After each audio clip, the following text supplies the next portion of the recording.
नमस्कार। कुछ देर पहले हमने वीडियो किया था जिस तरह से कुछ लोगों पर हमला किया गया और उन्हें ये इल्ज़ाम लगाया कि भाजपा के कार्यकर्ताओं द्वारा सुनसान जगह पर उन पर जानलेवा हमला किया। एक बार फिर से हम गवर्नमेंट मेडिकल कॉलेज के इस समय बिल्कुल इमरजेंसी के बाहर हैं। अब इस समय हमारे साथ MK राणा जो है सेक्रेटरी है नेशनल कॉन्फ्रेंस के, यहाँ हैं इनकी हालात जानने के लिए। चलिए इनसे जानते हैं आखिर क्या बोल। जी MK राणा जी, आप भी यहाँ पर पहुँचे, आखिर पूरा मामला क्या है, क्यों ऐसा हुआ, इन लोगों पर जानलेवा हमला हुआ?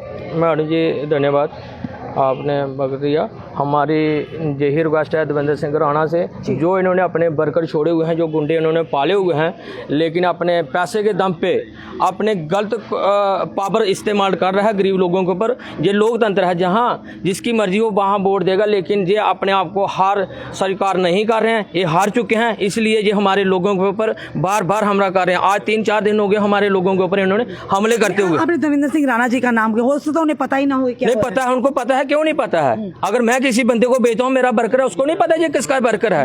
और पहले भी ऐसा हुआ कुछ 3-4 बार हुआ। सुनीसार वाली भी उन लड़कों को ही मारा, उनके ऊपर भी, और चाकू पता नहीं क्या मारा था, वो कल बताएंगे हम क्या मारा था उनको। आज क्या एग्जैक्टली हुआ?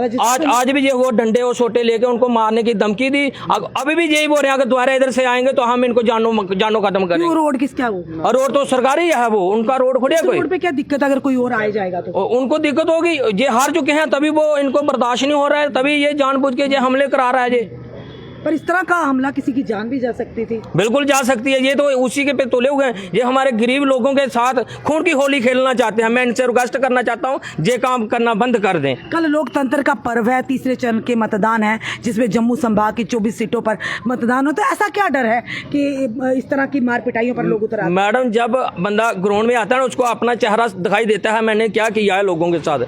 लेकिन लोगों को जबरदस्ती और अपने दम पे, पैसे के दम पे और अपनी पावर से दबाना चाहता है, लेकिन अब लोग दबने वाले नहीं हैं। चलिए सर, आप क्या कहेंगे सर?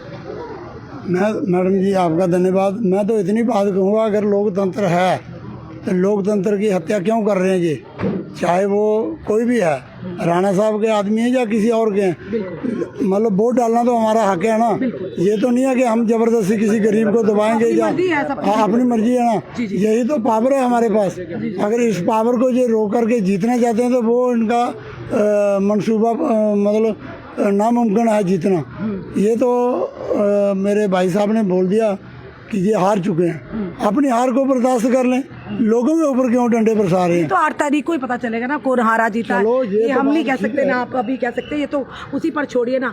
तो किस तरह की कार्रवाई होनी चाहिए? हम SHO से रिक्वेस्ट करने, और देवेंद्र सिंह राणा ने जज्जर कॉलोनी में फोन भी किया है ना, इनके ऊपर, हमारे बंदे के ऊपर पर्चा ना लगना चाहिए। क्यों नहीं लगना चाहिए पर्चा? अगर गरीब का पर्चा नहीं लगेगा तो अगर पैसे वाले को थप्पड़ मारे तो अभी तक सारे घर वाले घर से भी उठा लेने थे इन्होंने, उनके ऊपर क्यों नहीं पर्चा लगना चाहिए? उनके ऊपर कार्रवाई होनी चाहिए तुरंत। देवेंद्र सिंह राणा जी तक ये बात पहुंची, आपने उनसे कोई? बिल्कुल उनको पता, उन्होंने फोन किया, हमें मैसेज आया जज्जर कॉलोनी थाना से, क्योंकि उन्होंने बोला पर्चा ना लगना चाहिए इन लोगों के ऊपर। क्यों नहीं लगना चाहिए पर्चा लगना चाहिए। MK राणा जी, जिस कल इलेक्शन है, कल पोलिंग है, वोटिंग है, जम्मू संभाग के भी लोग वोटिंग करेंगे, हो सकता है लोग कहें कि ये चाल भी हो सकती है। कोई चाल नहीं है, जानबूझ के कर रहे हैं जी। उनके ऊपर देखो ना, अंदर जगह देखो ना, उसकी हालत क्या की है बंदे की।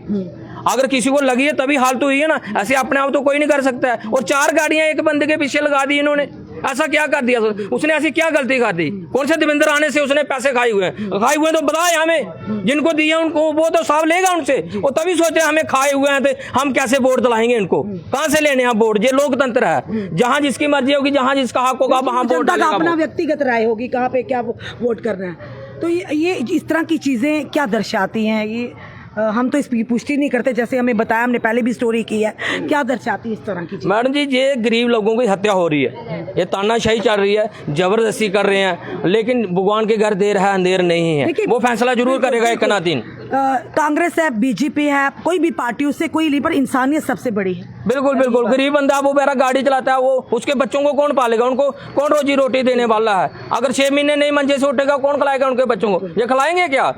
इनके ऊपर तुरंत कार्रवाई होनी चाहिए। अभी तक पुलिस ने अरेस्ट करना चाहिए था उनको, और पुलिस के सामने से बंदे चले गए उधर से। कैसे चले गए? अगर पैसे वाले को किसी को थप्पड़ मारा तो अभी तक पूरा परिवार इन्होंने घर से उठा लेना था। बिल्कुल। किस तरह का इंसाफ चाहते हैं सर, आप भी बताइए किस तरह का इंसाफ होना चाहिए? इंसाफ यही है कि गरीब आदमी की बात सुनी जाए। जो ऐसा जो जजर कोट लिया उसने पर्चा लगाना चाहिए, और जो शनाख्त करो किस आदमी ने ये काम किया है उसको अरेस्ट करो, और उसको कानूनी तौर पर जो सजा बनती है वो देनी चाहिए। आप पहचानते हो उन लोगों को जिन्होंने ये? नहीं, मैं नहीं जानता हूँ, वो तो जानते हैं जो बंदे उधर के वो हैं। तो बोल रहे थे। हाँ, वो ओके, क्या नाम है उनका, कहाँ गए वो? और ये डर से नहीं बता रहे हैं, उनको मारने की धमकी दी हुई है उन्होंने, वो तभी नहीं बता रहे हैं। ये डर से इतना डर है क्या? हाँ, इतना डर है, किसी को कुछ भी कर सकता है बंदा। अंधेरे में क्या करना है, क्या करेगा गरीब बंदा बेरा? कोई उनके पास कोई हथियार थोड़े था कोई कि वो भी मुकाबला करेंगे उनके साथ। और गरीब की कोई सुनाई नहीं होती, कहीं भी नहीं होती है। साफ तौर पर इसने देखा आपके यहाँ पर और भी अन्य लोग पहुंचे हैं, और ये साफ तौर पर इन्होंने कहा कि इस तरह की घटना वाकई निंदनीय है। कल लोकतंत्र का पर्व है, 10 साल के बाद जम्मू कश्मीर की जनता को मौका मिला है अपनी मर्जी से अपनी चुनिंदा प्रतिनिधि चुनने का, अपनी सरकार चुनने का। पर इस तरह का इनका कहना है कि गरीब व्यक्ति जिसका परिवार है, जो परिवार को रोजी रोटी चलाता है, आज वही अंदर जेरे इलाज है, अगर उसे कुछ हो जाता तो कौन जिम्मेदार है? पर इस तरह की अब ये देखेंगे कि दूसरा पक्ष अगर सुन रहा है, आप भी तथ्यों के साथ हमारे प्लेटफॉर्म के माध्यम से अपनी बात को रख सकते हैं, अगर तथ्य आपके पास होंगे। क्योंकि एक व्यक्ति जो कुछ देर पहले हमने वीडियो बताया, कुछ के कपड़े फटे हुए थे, उनको काफ़ी गंभीर चोटें आई थी। इसी के चलते एम.के. राणा जो सेक्रेटरी हैं वो भी यहाँ एनसी के यहाँ पहुँचे हैं, और उन्हें ये साफ तौर पर कहा पुलिस से, आला अधिकारियों से, क्योंकि इंसाफ सबको मिलना चाहिए। और गलत चाहे कोई भी हो, किसी भी पार्टी से हो, कोई भी हो, उन्हें उस कानूनी दायरे में ज़रूर लाना चाहिए ताकि जनता का विश्वास बना रहे। हम किसी पार्टी का ना फेवर करते हैं ना पार्टी के खिलाफ है, पर हाँ हम आम जनता के साथ खड़े हैं, चाहे वो कहीं से भी हो, किसी भी पार्टी से हो। जब भी जनता हमें बुलाएगी हम ज़रूर उनके पास पहुंचेंगे।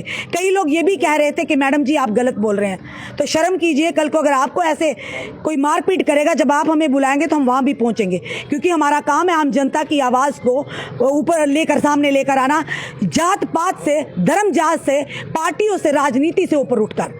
फिलहाल आपको पूरी हमने वीडियो बताया, पहले भी हमने बताया था और फिर से हमने बताया कि इन्होंने भाजपा के कार्यकर्ताओं पर इल्जामात लगाए हैं कि उन्होंने घात लगाकर एक सुनसान जगह पर जाकर कुछ लोगों द्वारा उन्होंने हमला किया, जो इस समय उनमें से एक व्यक्ति गंभीर हालात में है, जो गवर्नमेंट मेडिकल कॉलेज में इस समय ज़ेरे इलाज है।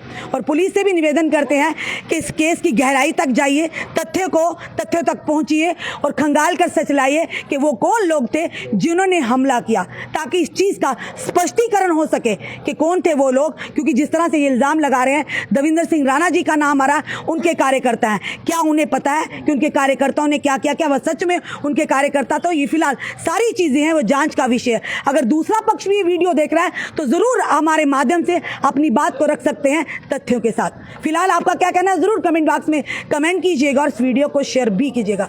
जुड़े रहिए हमारे साथ अगले अपडेट के लिए। जय हिंद, जय भारत। चलिए, इस समय सन्नीकांत चिप जी भी हैं, माजरत चाहते हैं पहले पहुंच जाते जब भी कहीं ऐसी बात। सनी जी, आज का जो घटना हुई है कुछ देर पहले हमने बताया था, इस समय ये भी आए हैं, सर भी आए हैं, तो क्या कहेंगे इस तरह की जो आरोप प्रत्यारोप भी लग रहे हैं, उन्होंने इल्जामात भी लगाए हैं?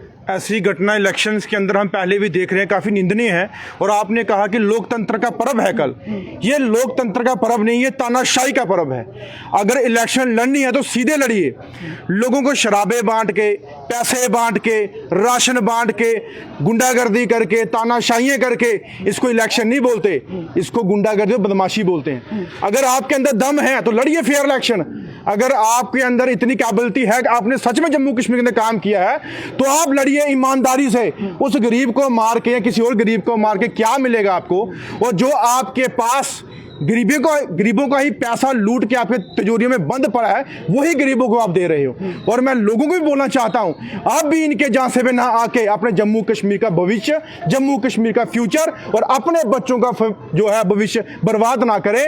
जो अच्छा लगता है उसको वोट डालिए, किसी से डरिए मत, क्योंकि लोकतंत्र की हत्या पहले 10 साल से कर चुके हैं, अब उसको और करवाने का उनका साथ मत दीजिए। और रही बात ऐसी चीजें, जो गलत करेगा कानून हर एक के लिए है। अगर पार्शलिटी करेगा तो कानून के ऊपर भी कार्रवाई होती है, तो कार्रवाई उनके ऊपर भी करवाई जाएगी। जी बिल्कुल, धन्यवाद। जनता अपनी राय जरूर रखे और इस कमेंट बॉक्स में राय भी रखिए और इस वीडियो को ज्यादा से शेयर भी कीजिएगा। जुड़े रहिए ऐसे हमारे साथ अगले अपडेट के लिए। जय हिंद, जय भारत।